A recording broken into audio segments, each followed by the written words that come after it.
అనిష్టమిష్టం మిత్రం చ త్రివిధం కర్మణ ఫలం భవత్యాగినాం ప్రేత్య నతు సన్యాసినాం క్రచిత్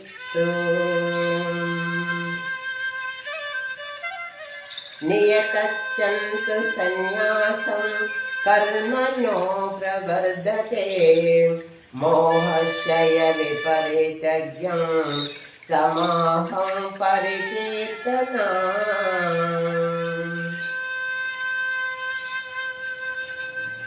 ఎవరైతే కర్తవ్య కర్మములందు దుఃఖ కారణములైనవి అయినవని భావించి శారీరక శ్రమకు బాధపడి కర్మలు తగ్గించను వారిది రాజస త్యాగమని చెప్పబడను.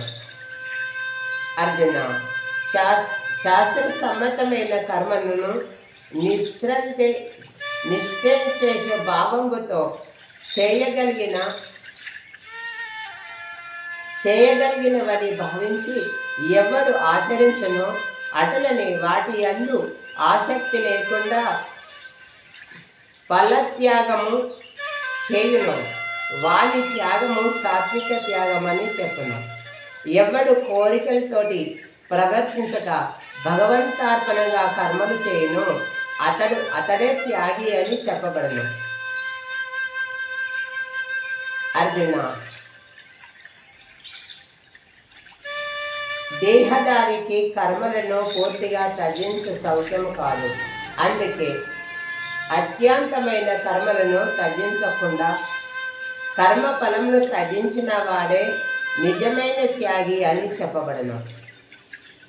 కర్మ ఫలత్యాగము చేయని వానికి మంచి చెడు మిశ్రమమును 3 విధములకు ఫలములను మరచిన వానికి తర్వాత కలుగును. కానీ కర్మ ఫలము త్యాగము చేయని వానికైతే ఆ కర్మలు ఎన్నిటిని అనుసరించినా ఆనికి ఆ ఫలము దక్కదు. ఏ మహానుభావం, సర్వకర్మల సిద్ధికి 5 హేతువులు కలవని కర్మలు చేయు పద్ధతి సాంఖ్య శాస్త్ర సిద్ధాంతమునందు నేను ముందే చెప్పి ఉన్నాను.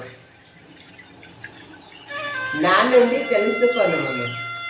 కర్మ సిద్ధి యందు